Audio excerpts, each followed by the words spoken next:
തുർക്കിയും അസർബൈജാനും എന്നൊക്കെ പറയുന്നത് ഈ അടുത്ത കാലത്തായിട്ട് ഇന്ത്യക്കാരുടെ പ്രിയപ്പെട്ട സ്ഥലങ്ങളായിരുന്നു. 2023 ഏതാണ്ട് 3 ലക്ഷത്തോളം ഇന്ത്യക്കാരാണ് തുർക്കിയിലേക്ക് പോയത്. 2024 അത് വളരെയധികം വർദ്ധിക്കുകയും ചെയ്തു.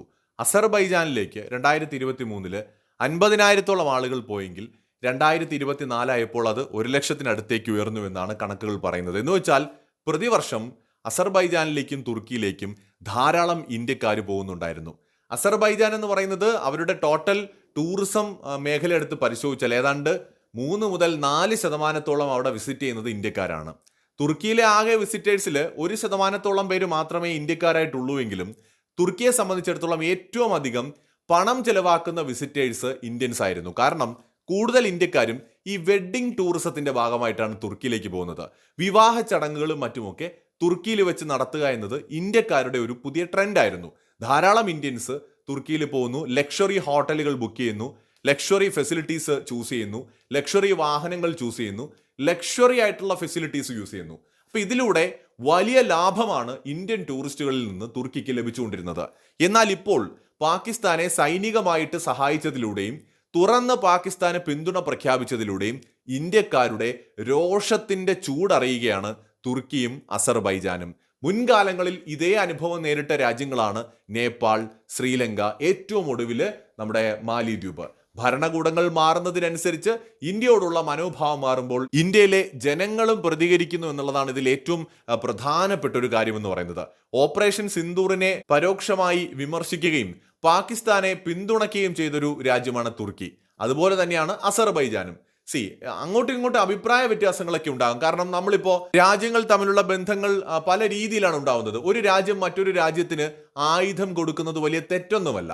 എന്നാൽ പരസ്യമായിട്ട് ഒരു രാജ്യത്തിനെതിരായിട്ട് ഒരു നിലപാടെടുക്കുന്നത് തെറ്റാണ്. തുർക്കി മുമ്പൊരിക്കല് കാശ്മീർ വിഷയത്തിൽ ഉൾപ്പെടെ UN പോലും ഇന്ത്യക്കെതിരായി പരസ്യ നിലപാടെടുത്തു. അതിനുശേഷം ഇന്ത്യ തുർക്കി ബന്ധത്തിൽ വലിയ അകൽച്ചയുണ്ടായി, വ്യാപാരത്തെ പോലും അത് ബാധിക്കുകയുണ്ടായി.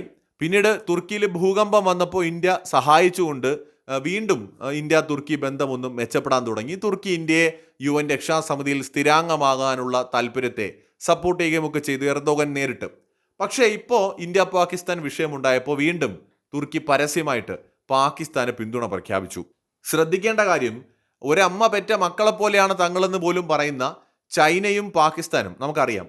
അതിൽ ചൈന പോലും പാകിസ്ഥാന്റെ പരമാധികാരം സംരക്ഷിക്കാൻ തങ്ങളൊപ്പമുണ്ടാകും, പാകിസ്ഥാന്റെ പരമാധികാരത്തിന് മേലുള്ള ഏതൊരാക്രമണവും അപലപനീയമാണ്, പാകിസ്ഥാനൊപ്പം എന്നും തങ്ങൾ നിൽക്കുമെന്നൊക്കെ പറയുമ്പോൾ തന്നെ ഇന്ത്യയെ പരുഷമായിട്ട് വിമർശിക്കാനോ പേരെടുത്ത് ഇന്ത്യയെ ടാർഗറ്റ് ചെയ്ത് വിമർശിക്കാനോ തയ്യാറായില്ല. അവർ തന്ത്രപരമായിട്ട് ഇന്ത്യയും പാകിസ്ഥാനും തമ്മിൽ ചർച്ച നടത്തണം, ഇന്ത്യയും പാകിസ്ഥാനും യുദ്ധത്തിൽ നിന്ന് പിന്മാറണം, യുദ്ധം ഒന്നിനും പരിഹാരമല്ല എന്നിങ്ങനെയൊക്കെ രണ്ട് കൂട്ടരെ വെച്ചുകൊണ്ടുള്ള സ്റ്റേറ്റ്മെന്റുകളാണ് പറഞ്ഞത്. അവിടെ അല്ലാതെ ഇന്ത്യ പാകിസ്ഥാനോട് ചെയ്തത് വലിയ ക്രൂരതയായിപ്പോയി, ഇന്ത്യക്കെതിരെ ഞങ്ങളും യുദ്ധം ചെയ്യും, അല്ലെങ്കിൽ പാകിസ്ഥാനെ തൊട്ടാൽ ഞങ്ങളും യുദ്ധത്തിനിറങ്ങും എന്നൊക്കെയുള്ള രീതിയിൽ പ്രൊവോക്കിംഗ് ആയിട്ടൊന്നും പറഞ്ഞില്ല. പക്ഷെ നമുക്കറിയാം പാകിസ്ഥാൻ ആയുധങ്ങൾ കൊടുക്കുന്നത് ചൈനയും കൂടെയാണ്. പക്ഷെ എങ്കിലും അതൊരു മര്യാദ ചിലപ്പോഴെങ്കിലും ചെറിയ രീതിയിലെങ്കിലും ചൈന കാണിച്ചു. നമ്മൾ ചൈനയുടെ അടുത്തുനിന്ന് അത് പ്രതീക്ഷിച്ചിട്ടില്ല. പക്ഷെ അത്ര പോലും മര്യാദ തുർക്കി കാണിച്ചില്ല. കാരണം ഇന്ത്യയും തുർക്കിയും തമ്മിൽ വേറെ ശത്രുതയൊന്നുമില്ല. തുർക്കി ഒരു മതരാഷ്ട്രമായതുകൊണ്ട് പാകിസ്ഥാനെ സപ്പോർട്ട് ചെയ്യുന്നു, എന്തുകൊണ്ടോ അവർക്ക് ഇന്ത്യയെ കണ്ടുകൂടാ, അത്രയേ ഉള്ളൂ. അതല്ലാതെ അതിർത്തി പ്രശ്നമോ വേറെ തർക്കങ്ങളോ ഒന്നുമില്ല. അപ്പൊ തുർക്കിക്ക് വേണമെങ്കിൽ കുറഞ്ഞപക്ഷം ആയുധങ്ങളൊക്കെ കൊടുത്തു, എന്നാലും നിഷ്പക്ഷമായിട്ട് നിൽക്കാമായിരുന്നു. അതുപോലും ചെയ്തില്ല. ഇപ്പൊ എന്ത് പറ്റിയെന്ന് വെച്ചാൽ ഇന്ത്യക്കാരായിട്ടുള്ള വിനോദസഞ്ചാരികൾ കൂട്ടത്തോടെ തുർക്കിയിലേക്കും അസർബൈജാനിലേക്കുമുള്ള യാത്ര റദ്ദാക്കുകയാണ്. ഇതിനു പുറമെ ഇന്ത്യയിലെ ടൂർ ഓപ്പറേറ്റർമാർ എന്ത് ചെയ്യാണ്, തുർക്കി, അസർബൈജാൻ പോലുള്ള രാജ്യങ്ങൾ പ്രൊമോട്ടേ ചെയ്യുന്നില്ല.